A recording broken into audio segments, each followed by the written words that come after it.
Terus saya bilang, udah Bapak tunggu di sini, karena ini jam 3 saya nggak bisa telepon siapa-siapa. Bapak sengaja ya datangnya jam segini, biar saya nggak bisa telepon orang.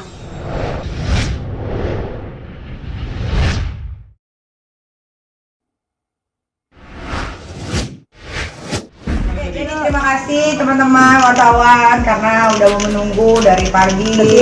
Setia banget di depan. Tadi bapak-bapak polisinya juga ternyata udah comeback, udah pulang ke asalnya, ke Serang, nggak tahu kenapa tiba-tiba dia pulang. Gue juga bingung. Tapi ya mungkin dia lelah. Kaget karena datangnya jam 3. Jadi yang ngebuka itu Yati, pembantu yang satu lagi. Terus Yati bilang dia dipaksa, terus dia didorong, pintu dibuka paksa gitu. Terus karena yang di rumah nggak berani bangunin, emang nggak ada yang berani bangunin kalau lagi istirahat kan. Ini bangunin adek Lintang, terus Lintang ke bawah, Lintang malah dimarah-marahin sama bapak-bapak polisi, ada juga polwannya gitu kan. Akhirnya karena Lintang nggak bisa handle, Lintang bangunin saya gitu. Saya pikir ketinggalan pesawat karena hari ini kan harusnya ke Semarang nih, ya kan, pesawat jam 8 gitu, udah kayak kebakaran set bengot kan. Wah telat nih gitu, ternyata enggak, si Teti bilang madam di bawah banyak polisi katanya gitu kan. Udah kan ada CCTV kan, nanti ngeliat CCTV, lihat juga dia tuh, banyak banget gitu kan. Terus akhirnya ya mau nggak mau harus turun kan, kalau diem aja kan juga nggak enak gitu. Turun baik-baik nanya gitu, pas buka pintu itu udah kamera semua, handphone udah pada ngerekam gitu kan. Masa kan makin bingung gitu, ini apa maksudnya? Saya dapat surat penahanan atau penangkapan gitu, paksa ya. Kenapa gitu kan? Ya udah terima surat panggilan sudah begitu kan, tapi maksudnya surat panggilan ini pun menurut Niki yang sering dilaporin polisi ya, ini tidak wajar karena dalam 1 minggu surat laporan polisi itu panggilan polisi itu datang tuh 12 kali gitu, 12 kali dalam 1 bulan. Ini kan dilaporin tanggal 16 Mei, dilaporin tanggal 16 Mei. Ini cepet nih, siapa? Sama Dito Mahendra, kalian tahu lah ya kan, sama Dito Mahendra dilaporin tanggal 16 Mei. Kalau prosedurnya nggak bisa dong kucuk-kucuk langsung dipanggil, ya kan? Udah didiemin. Pokoknya 16 Mei terus datang panggilan itu pertama tanggal 25 atau 28 panggilan pertama. Udah nih karena nggak bisa ya kan, karena lagi latihan tinju harus fokus segala macam dan itu kan jauh di rumah. Habis itu saya nggak bisa datang. Besok bukan nunggu 2 hari, yang besok datang lagi surat panggilan. Besok datang lagi surat panggilan. Surat panggilannya gimana? Dia datangnya maksa ya?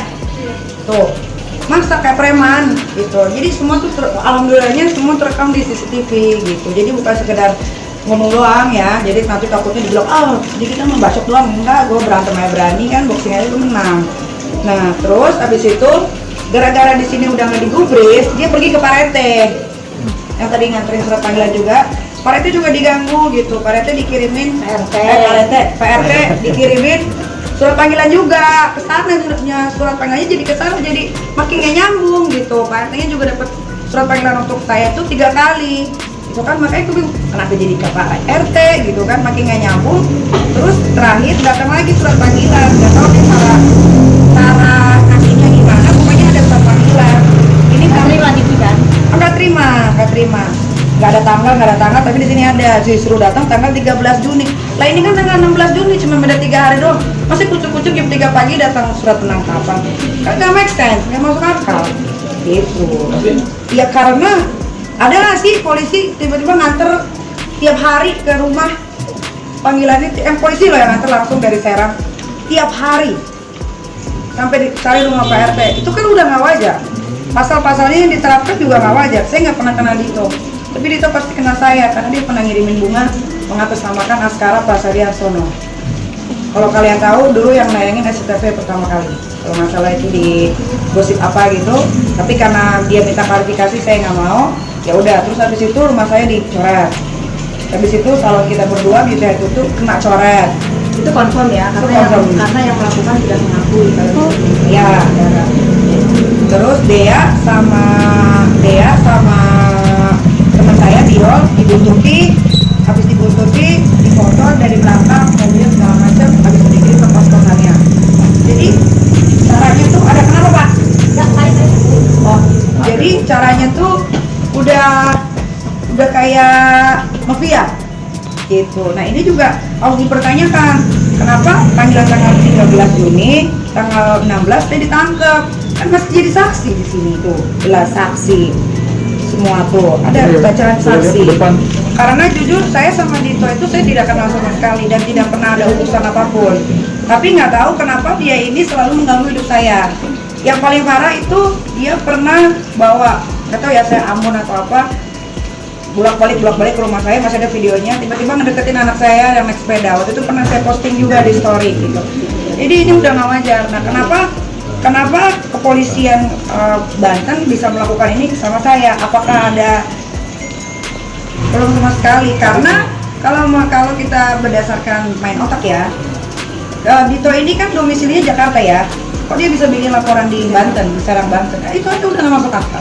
Berarti kan ada, nggak tahu ya, diduga mungkin ada kedekatan antara Kapolda sama Dito Mahendranya, Kapolda Banten ya, saya kan nggak tahu. Tapi kalau caranya kayak gini, ya pikiran kotor saya jadinya ke sana.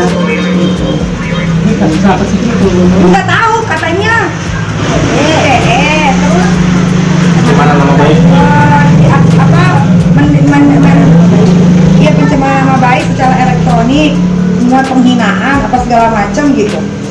Ya, Pernah melakukan itu atau enggak? nggak tahu karena kan belum dimintain keterangan. Nggak tahu yang mana yang dijadiin dasar pasalnya itu yang mana nggak tahu gitu. Karena kalau undang-undang ITE itu kan bukannya dari Bapak Kapolri Sigit itu harus ada mediasi ya, ya kan nggak boleh dong, masa jam 3 datang 12 orang loh mau ditangkap ya, malah mau ditangkap dia bilang saya udah dapat surat penangkapan secara paksa, ada videonya.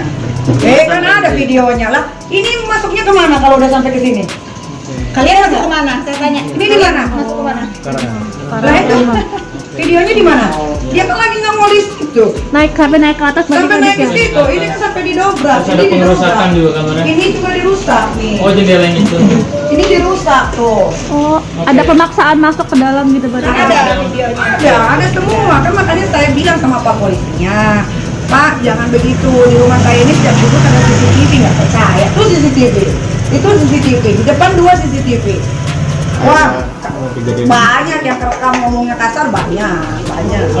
Pokoknya tadi pagi tuh udah dibilang baik-baik, Pak, kalau mau bertamu datanglah jam 8, jam 9, nanti bukakan pintu, boleh duduk di atas, nanti saya buatkan kopi, saya berikan makanan. Nyolot tetap nggak bisa, nggak usah, ini surat penangkapannya harus sudah, ini bisa jemput paksa. Tiba-tiba keluhannya udah begini-begini, ngapain Bu, mau ngapain, kayaknya mau ngorim borgol kayaknya. Oh, saya bilang kan, coba aja berani sentuh saya bilang gitu.